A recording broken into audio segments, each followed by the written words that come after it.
Welcome to Politics Done Right. I am your host, Egberto Willies.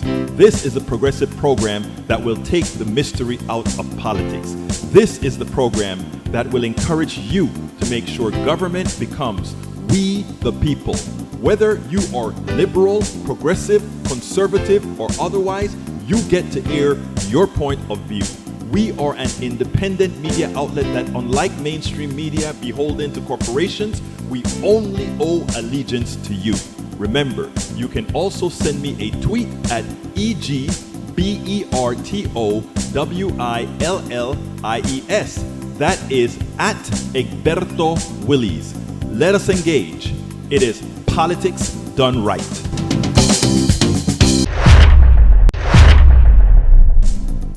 Well, folks, welcome to one more edition of Politics Done Right. I'm Egberto Willies, your host.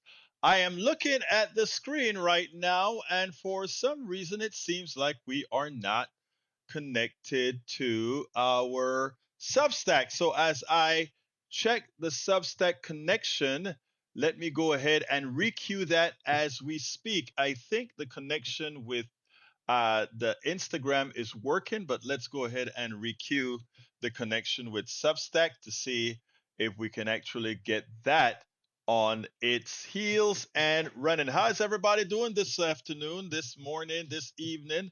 Let me go ahead. Okay, Substack seemed to be stream. Oh, it started streaming and then it stopped. Let's see if I can see it. Bear with us as we get started. That's how things always have a tendency to be. This is not our fault this time.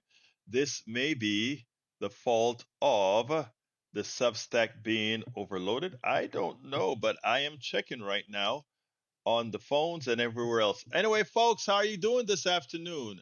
I trust everybody is doing just fine. Let's see what we've got. We've got Bruce Pollard. How you doing, Bruce? Great to have you here.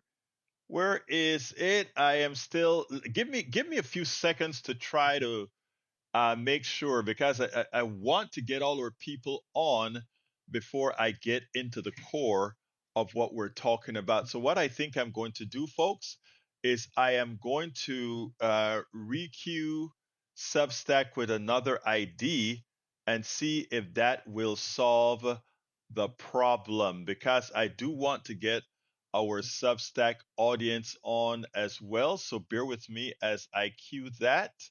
As I queue that, I am going to see if it'll give me a new code and generate a new key that we can go ahead and get it copied into Substack and get you started again. Let's go ahead and do that. New key from Substack we're going to send out. Save that key. And we're going to see if that gets our Substack folks on board. We're trying right now to get the Substack people on board. Every now and then you run into these issues, folks. Every now and then, but we'll get started with the program in a second. Let me just check my phone to see. Sometimes the phone responds faster than the system itself, to see if we can get the Substack channel going or not. Seems like Telegram is streaming now. Instagram is streaming. Instagram, let's see. Okay, I'll get started in a minute. Just bear with us as we nail things down here. It's a pain. It's a pain. It's a pain sometimes. It's a pain sometimes.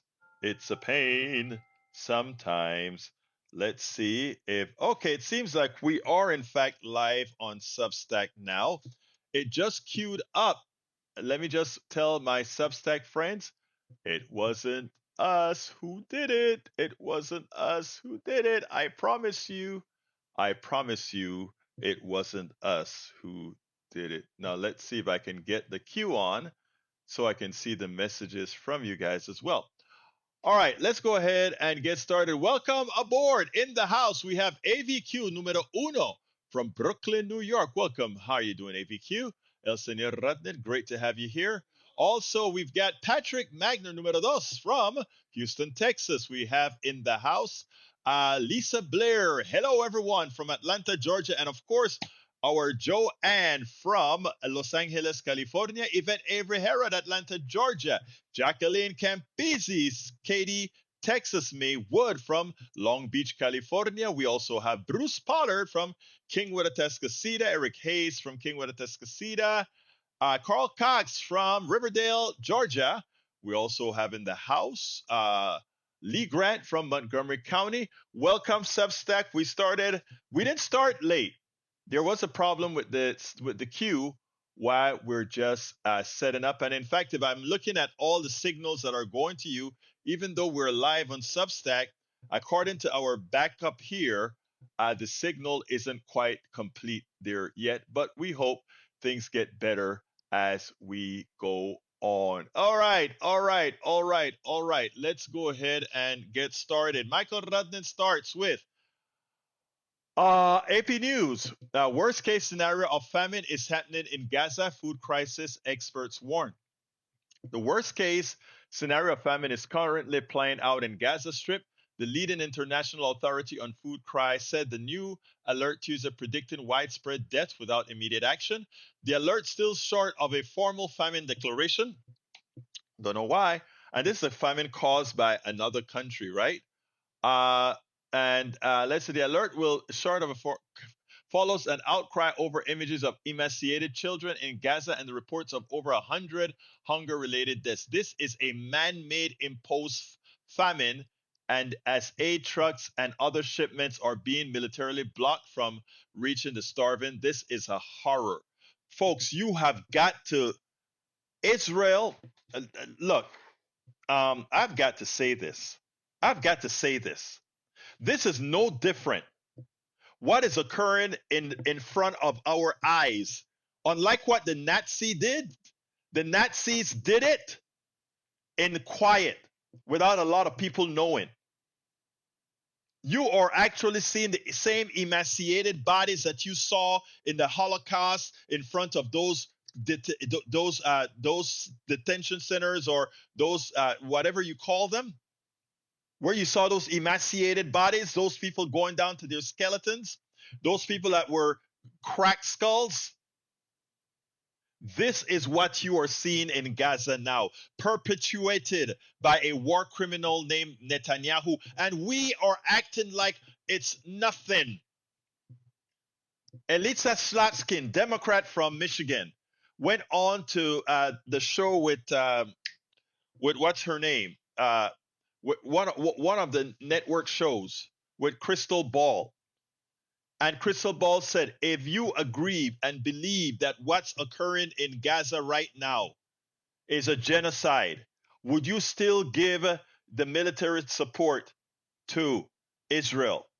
And she couldn't get it in her heart to say, at this point, where we are seeing emaciated kids being killed, kids starving to death, kids crushed, tent cities blown up by our bombs, that they can't say.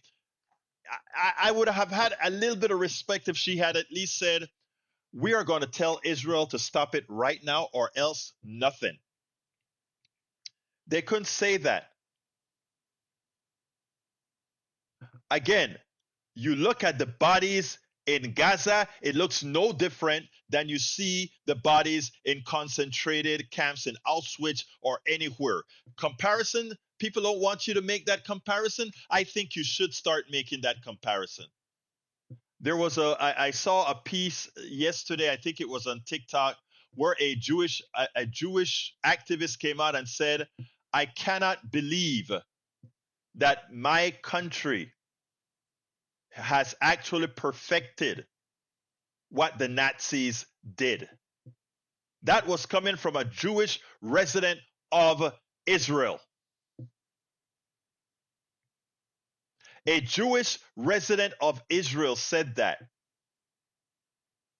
Do you have no compassion for what we're seeing in Gaza? The cut says Gazans are starved from Rudnin. are starving to death. Here's how to help. According to the Gaza Health Ministry, yourself was one of the last 147 people, many of them children, who have died of malnutrition.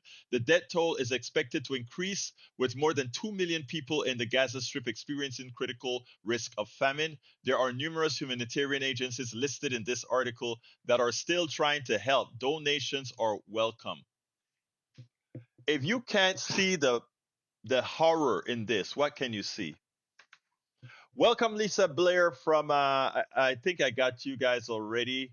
Let's see if I have anybody new. Bruce Pollard says, what makes you think people were not allowing the Holocaust as it happened?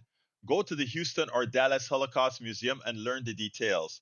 I didn't say that people didn't know the Holocaust was happening. I know there were people who knew the Holocaust was happening inside of Germany and some even outside. But the world, the rest of the world, didn't have the visibility of the Holocaust as we're seeing in Gaza right now. That's what I'm talking about. And my God, how can any of these senators and congresspeople stand themselves as they watch what is occurring? And I would have this same statement if I were in 1940s, late 1930s, 1940s in Germany. Would be no different. This is ridiculous. This is ridiculous. All right, Steigenberg, welcome aboard. Let's see. Michael Rudnin says, Eric, no, that's not. That's a conversation between two people. Okay, former AOC supporter says that I don't know what that's all about. Let's see. I am asking U.S. Rep and both E2247 says, I'm asking my U.S. Rep and both senators to read aloud and as a floor speech and in their committee each day of Congress session to get into the record of each. It says, let us put our minds together and see what life we can build for our children. I don't understand the language E2247, but I imagine you could tell us in English sometime.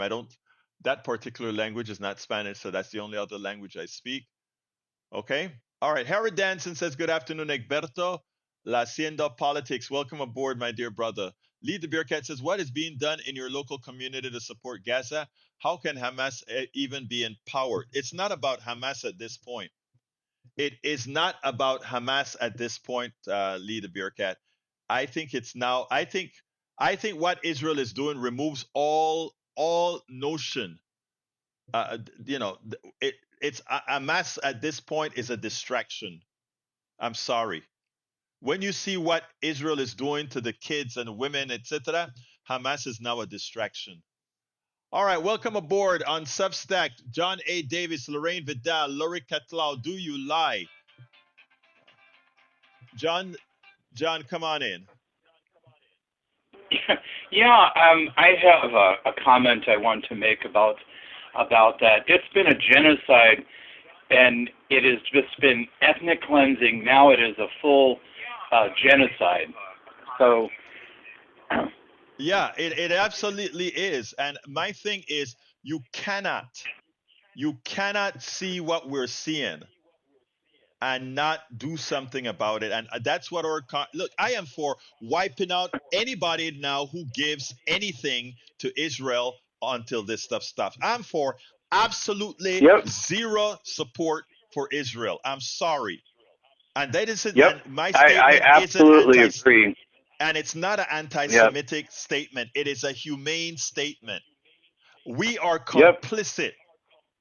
We are complicit in the murder, in the genocide of these people in Gaza. And we ought to stop. We are going to pay go ahead.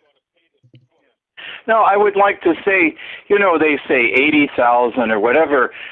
Who do they think are trapped under all those buildings? Nobody is actually even allowed to count all the bodies. It is absolutely pathetic. And at this point, I agree with the International Criminal Court. Netanyahu is he's a genocidal maniac, and he's perpetrating genocide on the Palestinians. And we need to do something about it. And we can begin by cutting off all of their aid. Absolutely, all of it. And it's not only all the aid, but that and saying that no aid ever gets back in unless Western reporters are let into Gaza. Western reporters are forbidden from entering Gaza. I mean, even And Hamas this and is all these other people let reporters in. Yep. And the only one that is covering it, ironically, in a really deep way, is Amy Goodman, who is herself Jewish, and Right. Jewish Voices for Peace. This has been, talked about since Hannah Arendt talked about the ethnic cleansing of Palestinians, and it gets nowhere because we just refuse to really, push for a two-state solution or any kind of solution. And then on the West Bank, they're perpetrating an ethnic cleansing. Any person who's Jewish who wants to colonize and go in there gets support of the Israeli defense people and the police. They go in, they move forcibly Palestinians, and they kill them. There's so many Yeah. people, and kill even American Palestinians who happen to Yes. be there. It doesn't matter. So, I think that the biggest problem was putting quotation marks around a genocide. There have been genocides since the Holocaust, and in fact, in my mind, they're all equal. I'm sorry. And I'm part Jewish. I'm not going to, put quotation marks and say it was a special thing. There's something in the human psyche that just is able to do this kind of thing to another group of people. And we need to work on that. We need to really work on that. And I it agree was with you. supposed to end with the genocide or the Holocaust, and apparently it hasn't. Yeah, I tell you what, Anyway, when I that's saw, thank you very much, John. You have a wonderful rest of your day, my brother. you too. Bye-bye. All right. I am so concerned about what this is going to do. Look, well, we've already lost world support because we've elected one who has been convicted of sexual assault, one who has been convicted of a whole lot of bad things. That's who we have as president. So the moral decay is just ever rising of what we stand for and what we're doing. We have a lot to recover from, folks. We have a lot to recover from. All right, let me go for what the show today is actually about. The big bad bill. I want you to listen to what Ornstein had to say, and I didn't get it queued up, so I'm queuing it up as we speak right now. Let's listen to what Ornstein had to say. It's a fairly long video, but I want you to hear it in detail. If I need to chat with you, I will do any chatting in the queue. Here we go. Well, the mainstream media continues its modus operandi. When something big happens in New York or California, I guess we can actually hyperventilate on it, just like we've done with Epstein. Well, yesterday, a young man, mentally incapacitated somewhat, shot up an office building in New York. And again, that took over the news from the time it occurred all to when I went to bed. That was the main story. It's throwing out even Epstein out of the headlines. But you know what was curious about that? And the reason I'm bringing that up is the following. That guy went into a New York office building and murdered 4 people, I believe. But here is something that one should look at. We had just yesterday, we had an Atlanta shooting, 1 dead, several innocent bystanders shot. Mass shooting. In Detroit, we had a shooter, 2 dead and 2 injured. In Reno, we had outside one of the casinos, 3 dead, 3 wounded. And in the Manhattan skyscraper, of course, we had 4 people dead, and including a New York PD, an NYPD official. But the only thing you heard about in mass quantities was what occurred in that skyscraper in New York. Wasn't the 3 dead people, 3 injured in Detroit or in Reno, Nevada worthwhile? What about Detroit? Were they worthwhile? What about Atlanta? Were they worthwhile? As we said, we always say that the media cannot do 2 things at the same time, but it also seems like they simply are only interested in covering in detail in this wall-to-wall coverage when it occurs in New York or California. 2 things that draws the ire of many. But you know what? I was happy to see there was something that could get Epstein's message off the screen. That'll take care of itself. But because, again, no matter what the results of Epstein is, it's not going to help your health care. It's not going to help anything. But what I'm going to show you now from Ornstein about what's going to happen to Medicare because of the big, beautiful bill, the people that are going to lose it with Medicaid, we should be hearing this from left to right. We should be hearing this on the TV every single day, constantly, because that wall-to-wall coverage of these gun violence, the 5 gun violences in the area that affected probably a grand total of 20 people every day or so. Bad, horrendous. But you know what? Look at how many are going to die from the big, beautiful bill. Check this out. We'll take it on the other side. There are more than 18 million Americans over the age of 65. Most of them have low income. Most of them are threatened by illness and medical expenses that they cannot afford. And through this new law, Mr. President, every citizen will be able, in his productive years when he's earning, to insure himself against the ravages of illness in his old age. This insurance will help pay for care in hospitals, in skilled nursing homes, or in the home. That was President Lyndon B. Johnson speaking at the signing ceremony of the law that would become the modern-day Medicaid and Medicare programs.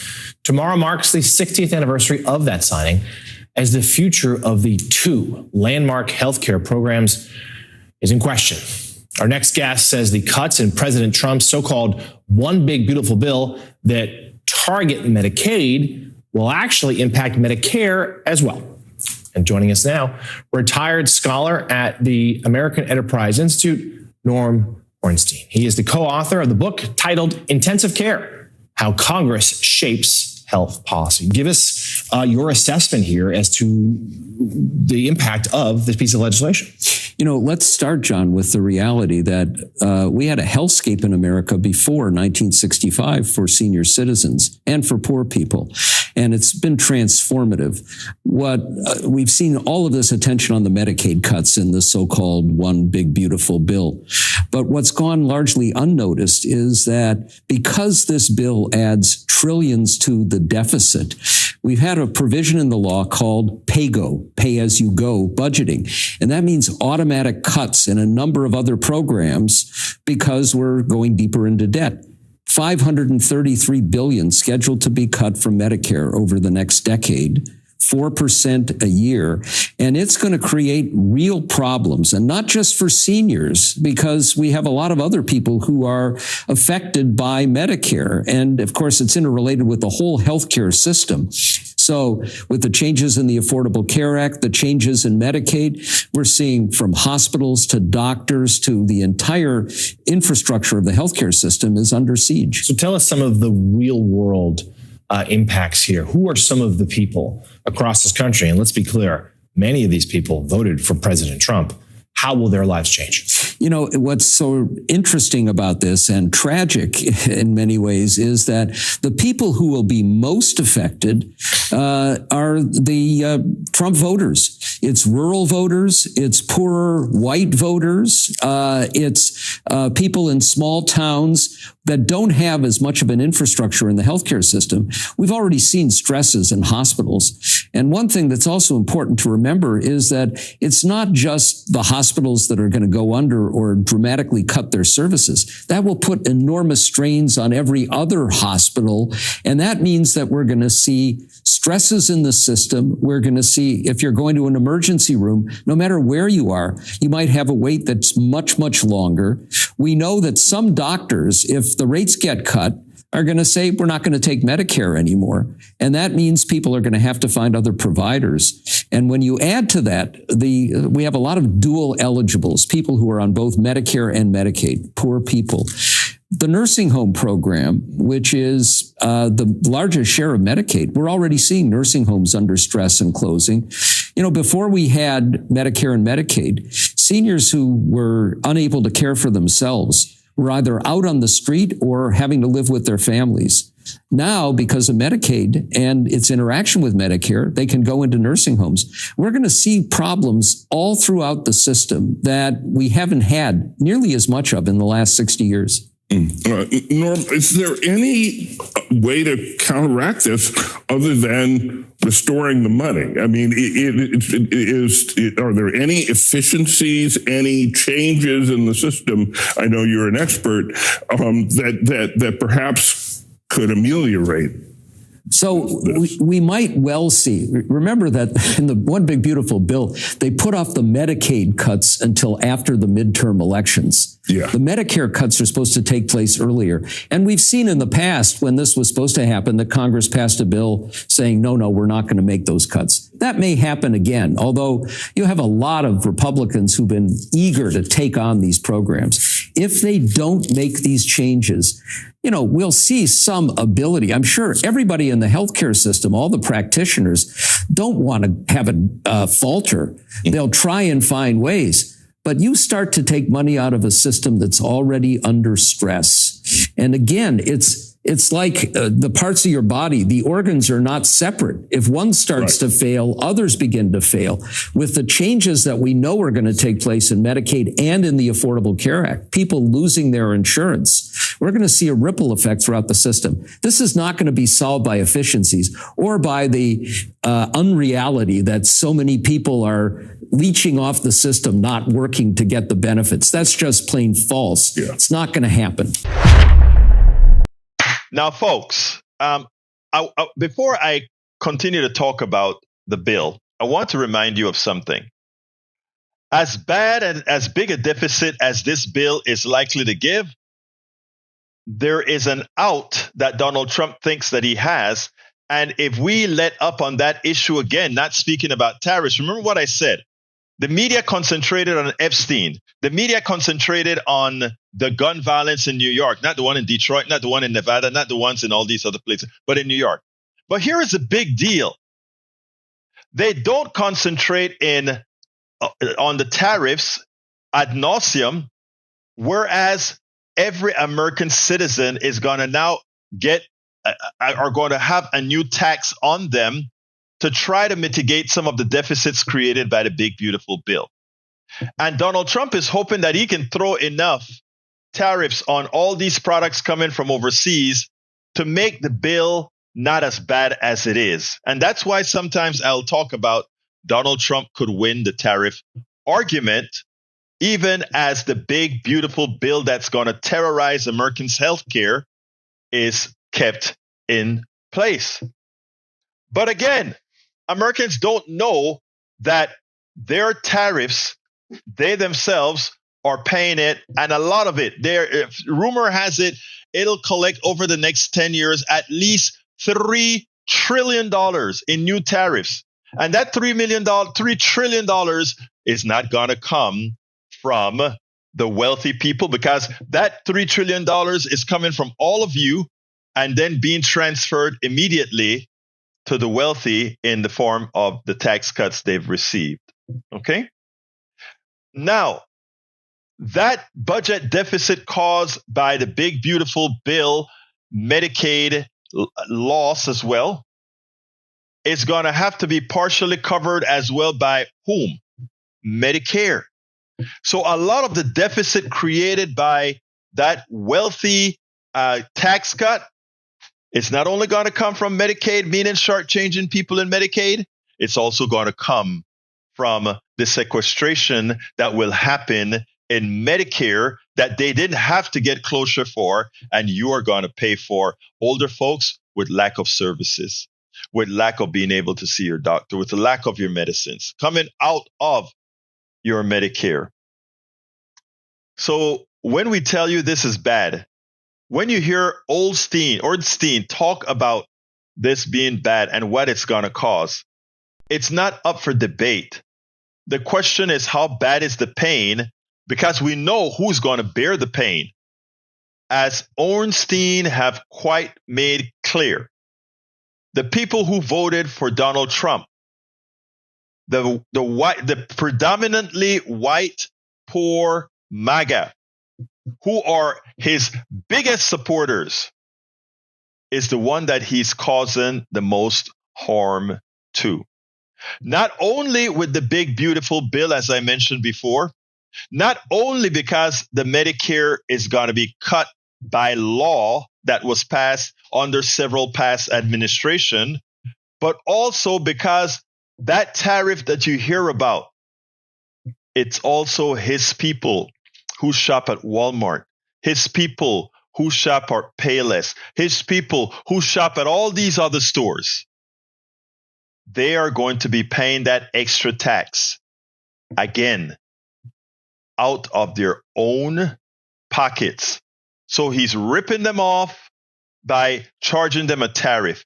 He's ripping them off by taking away their Medicaid. And another thing, he's ripping them off by now, for those that are on the healthcare exchange, they're ripping them off because those subsidies now are gone.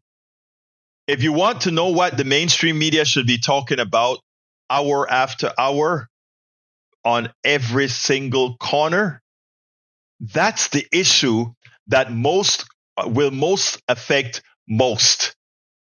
And as we talk about Epstein, for those of us that are comfortable, for those of us that are okay, it's great to rub Epstein into the president's face just to embarrass him, because we know the law is going to do nothing against him. He's a president. He has some immunity. And even after he leaves, what is there left? So, I mean, it gives great pleasure to many to see him squirm about Epstein.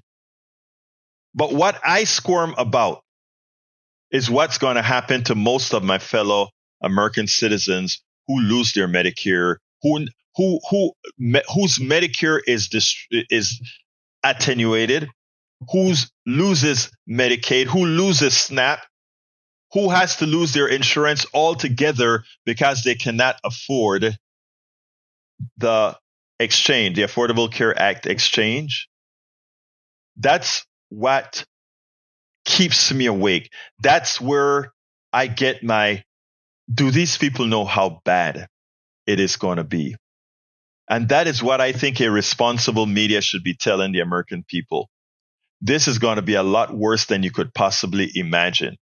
And in a society that suffers in silence, and a media that is derelict and not going out there to pry those suffering in silence, shame on the Fourth Estate. Shame on the mainstream media. But this particular platform, our Politics Done Right platform, will continue to do the right thing and show the pain and point out those that are suffering and will suffer under this administration and under any administration, but specifically this administration.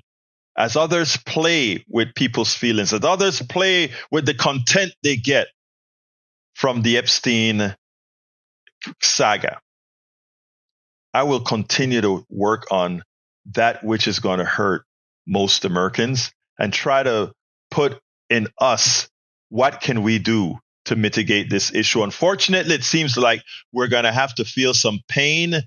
Unfortunately, some people will have to die before we actually start the mass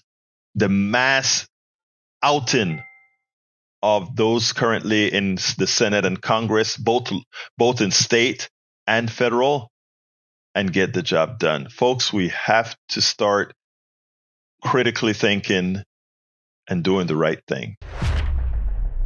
We spend a lot of time deconstructing the news, trying to parse it into a form that everybody can understand.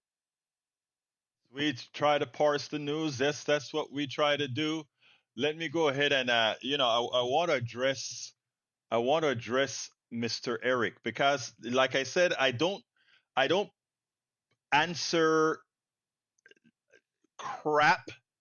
I hate to put it that way, coming from the right wing. And Eric has a tendency to display a whole lot of crap from the right wing.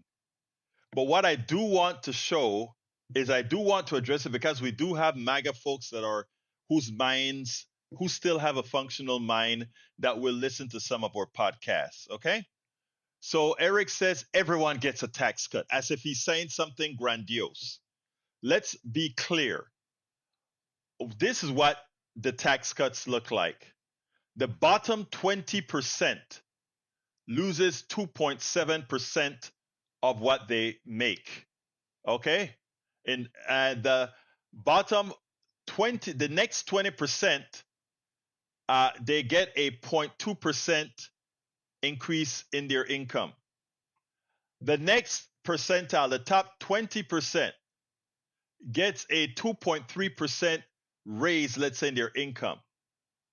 And the wealthy, the top 1%, gets a 4.5% increase. So it's not only that they're getting many times the increase, but it's also that their volume, the amount of money they make, is so huge that they are collecting millions of dollars in tax relief, our money. Now, I want to point out something else that Eric is not critically thinking about. You know, those people that are going to make less money, there are other things that they're going to have to pay now. They've lost their health insurance. Okay? That doesn't count anymore. They've lost their SNAP. They've lost their Medicare. They've lost their nursing homes. Let's be clear here, folks. Donald Trump screwed the people most devoted to him, because they make up the lower parts of this graph here. Remember that, and let's put it in words. Here it is in words. The bottom 20% lose between 2.5 to 2.9%. In other words, $700 a year. The middle, they are flat. The top 20%, they gain $5,700 to $6,500 a year. They gain. And the wealthy, tens of thousands of dollars they've gained. And we have Eric that is, everybody get a tax cut. Everybody get a tax cut. They get a tax cut, but they get a tariff that's going to murder them. The tariff alone takes away all the tax cuts plus more. Critical thinking, folks. Critical thinking. Critical thinking. Carl Cox says Trump is like the late Epstein, is a sexual predator. The U.S. Supreme Court has ruled that Trump is immune from persecution. Shows that morals the conservative majority has. Yes, it does. Yes, it does. E2247 says overwhelmingly huge numbers of so-called tax cuts will vanish by sunset provisions after 2026 midterm. Very important statement that Mr. E2247 says, and that is that the no tax on tips ends in 2028. No tax on tips ends in 2028. But all the other tax cut for the wealthy people remains. Bruce Fowler says we need a name for ignoring the genocide of Palestinians. I'm waiting for you to give me that name, my dear brother. I'm waiting. All right. Rudnin also wants us to know that this is what it looks like. The crime, the mass shooting increases under Donald Trump is pervasive. There you go. We can see how it has gone up under Brother Trump. So much for being the law and order president. So much for seeing the law and order president. All right, let's see what else we've got here. By the way, nobody should believe anything coming out of the White House as far as your website, or the Senate as far as your website, or the House as far as your website. You have to go to independent sources. You have to go to independent sources. You never saw me trying to make what's on Biden's website what I actually call, what I want to call as what people need to actually see. It's very important. It's very important. All right, folks. Let's see here. Ray Brackens, talk to me. Yes, brother. I was actually listening this morning, and I wanted to give flowers to that sweet lady and actually reiterate what she said. A little piece we kind of know as the preamble. Mm-hmm. And again, it says, "We, the people of the United States, in order to form a more perfect union." It didn't say an already perfect union. It said Right. to form a more perfect union. That means we're progressing, as in progressive policies. Right. Establish justice, meaning we have a justice system that actually puts the criminals in jail and actually gives regular citizens a chance to redeem themselves and become productive citizens. Ensure domestic tranquility. Well, obviously, Mr. Trump has been a complete, utter failure at that, as you stated, with the increase in mass shootings and hate crimes. Provide the common defense, meaning like help out Gaza and help out all our neighbors that need it. Promise the general welfare, meaning look out for the people at the bottom.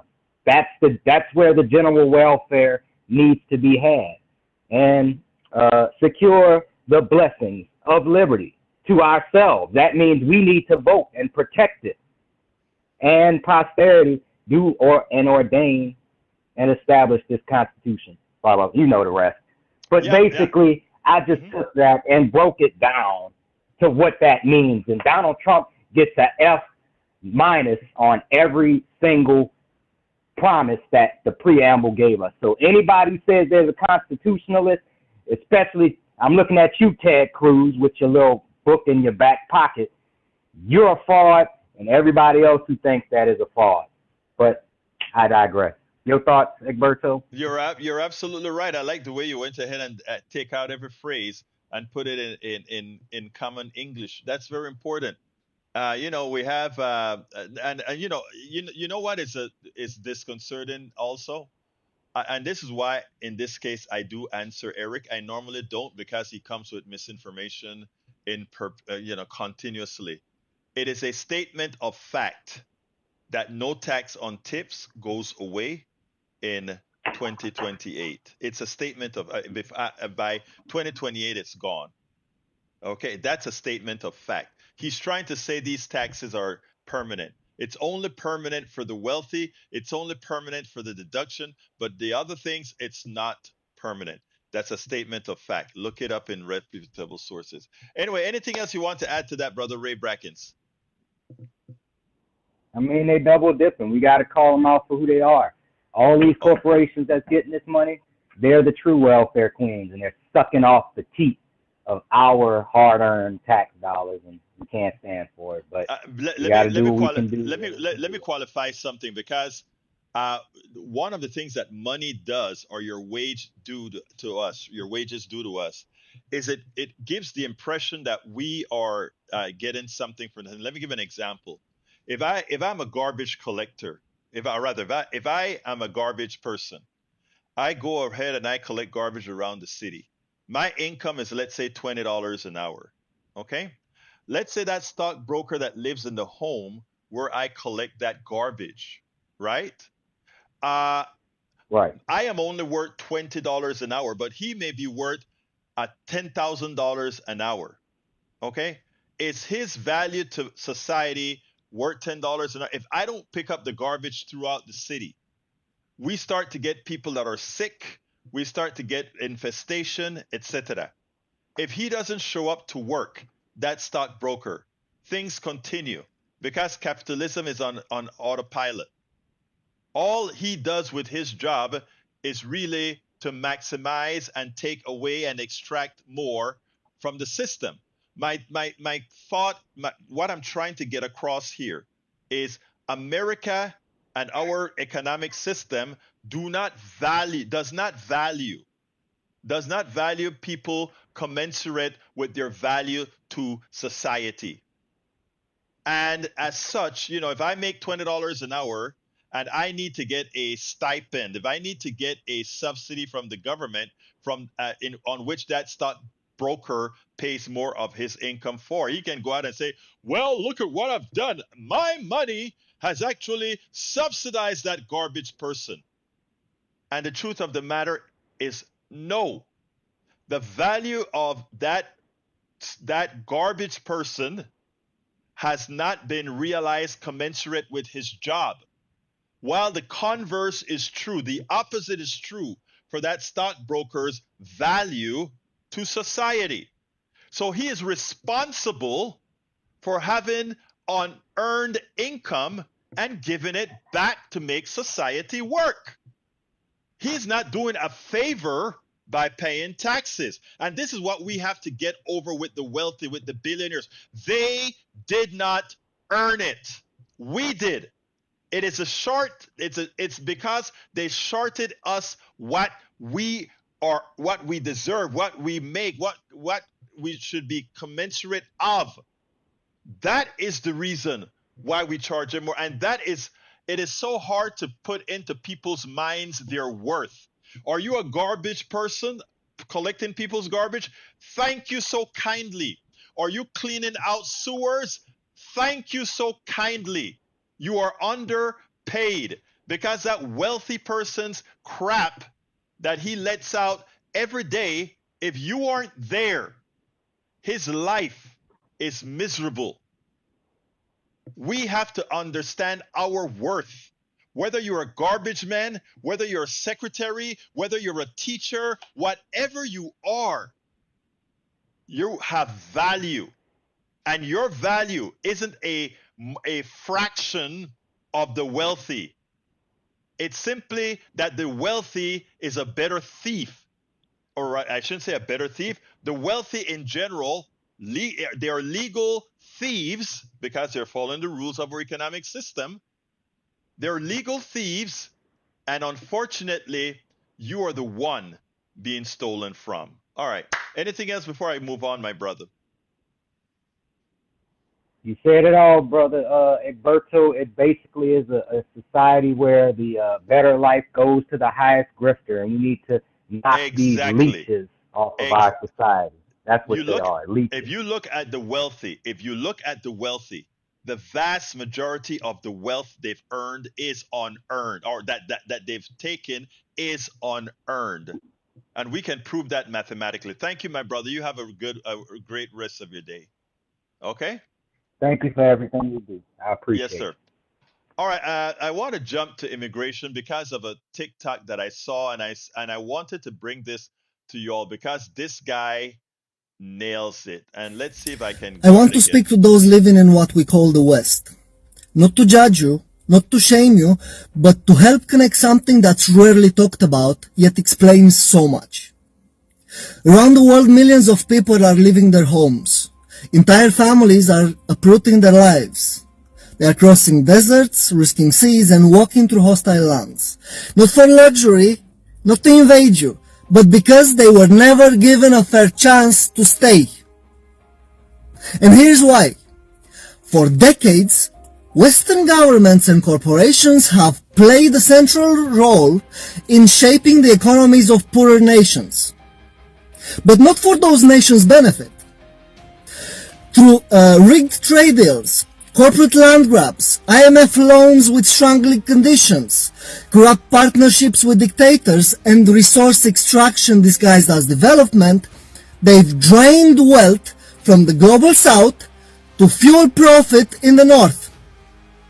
They took the oil, the lithium, the gold, the cocoa, the coffee, and the cheap labor. They flooded local markets with subsidized Western goods, killing local industries. They backed coups, and funded wars, then sold weapons to both sides. They imposed debts that can't be paid back, then demanded austerity while hospitals and schools were shut down. And when these systems broke people, when local economies collapsed under the weight of free markets that weren't free, or development projects that never reached the people, those same people had to leave. So when they come to the West, they are not seeking better lives. They are escaping a system designed to keep them poor. And that system wasn't built in Africa or Latin America or the Middle East. It was built in London, in Washington, in Paris, in Brussels, and carried out by corporations whose headquarters are just blocks away from your homes. So no, this isn't just about migration. It's about displacement engineered by design. So if you're upset about the effects, then look at the cause. If you want to fix what's happening at the border, then start by looking at what's happening beyond it, for generations. Our enemy is protected by your laws in plain sight in your cities. And he nails it. It's protected in plain sight in your cities. And that is something I said, this guy said it so succinctly. It's what we've been talking about with immigration for a long time. We are the ultimate ones responsible for it. You know, it's interesting because as countries mature and they see what colonization has done to them, they're starting to react. I want you guys to look up a country in Africa called Burkina Faso. It's a former French colony, and what they are doing to kick the French out from stealing their resources, and other countries where not Trump, but France goes in and mines their uranium and pays them pennies on the dollar. And whenever they decide, whenever these countries decide that they want to take over their own lives, they're destabilized by the Western powers.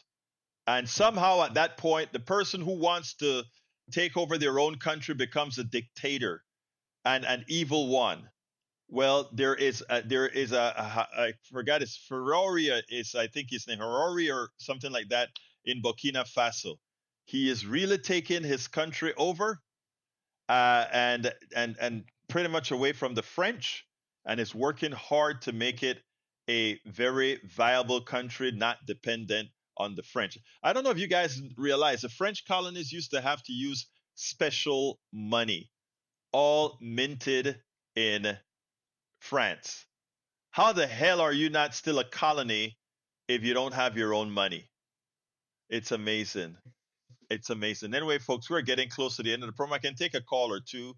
281-823-7747. Again, the number is 281-823-7747. Anybody else wants a call, please feel free to do so now. I'll take calls for a couple minutes. If you have something that you can say in 30 seconds to 45 seconds, you can call in and make it be known. But I think this young man that made this commentary here is so important. If we want to solve our immigration problem, we need to solve it based on the economic system that we're sending over there. Patrick Magner, how are you doing, my dear brother? Talk to me. Doing great. How are you? All right, sir. All right, and we also have Michael. Let me bring that on as well. Bear with me. Let me answer. Okay, I'm going to connect the calls. All right, give me 35 seconds. First, let's go to Patrick and then Michael. Patrick first. Come on in. 30 seconds.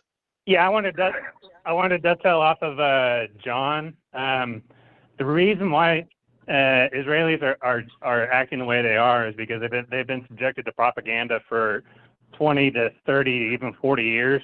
80% of their people are conscribed to the military up until the age of 40, so they're all brainwashed into hating the people next to them. That's why they're able to do the things that they do. People don't usually do this unless they're taught, convinced, or incentivized to do it. I know I've only got 35 seconds. I want a lot more to say. But Call me tomorrow. This is the direction work. Okay. Go. Well, this is the direction the United States is going with AM radio, with Trump, with demonizing immigrants. Soon, ICE will be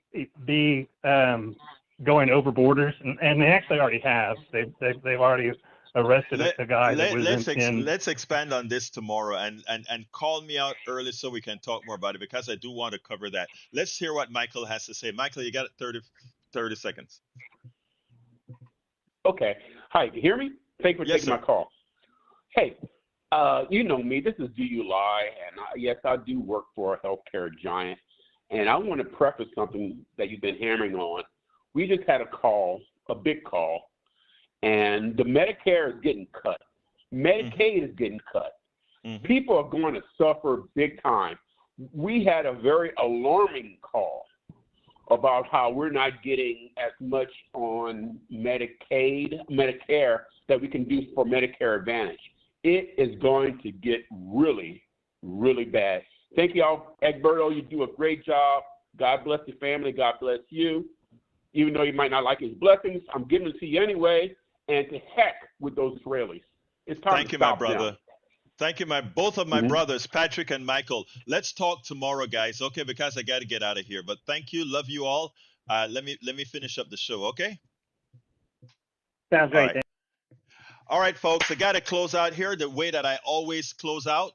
Please remember, this program needs your support dearly. To support the program, you simply need to become a paid subscriber, and it's inexpensive, very inexpensive, a paid subscriber of our channel. And how do you do that? Simply go to politicsdoneright.com/newsletter. I'm going to put that in the chat, politicsdoneright.com/newsletter. Please, if you have the ability to do so. I know a lot of people are always asking all of the times. Let me tell you that Politics Done Right puts in the work to make the change. And while we're not going to change everybody, it takes a lot of what we do to make that change. Those of you who become paid subscribers, you get to read all of my books online on Substack, and any subsequent book that I write will be here as well. So I ask you kindly, if you have the wherewithal to do so, if you can get me a coffee or so, you can also do you can also consider becoming a paid subscriber. To do that again, please go to politicsdoneright.com/newsletter. I'm going to throw it in the chat one more time, politicsdoneright.com/newsletter. I got to get out of here. I love you all. And when I speak like this, I mean this. I am really, really into us winning and being the humane country that we're supposed to be. That's what we're aiming for. Anyway, you can support us at politicsdoneright.com/newsletter. You can write me directly at info@politicsdoneright.com, info@politicsdoneright.com. Love you all. My name is Egberto Willies. This is Politics Done Right. And you guys know how I end this baby. I am what? Out!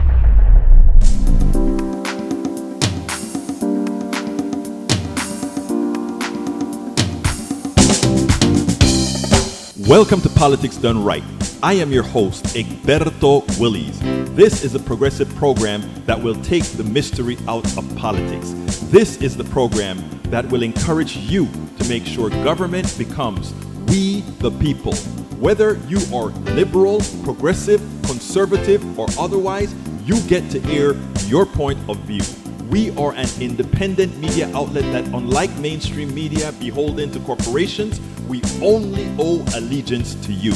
Remember, you can also send me a tweet at EGBERTOWILLIES. That is at Egberto Willies. Let us engage. It is Politics Done Right.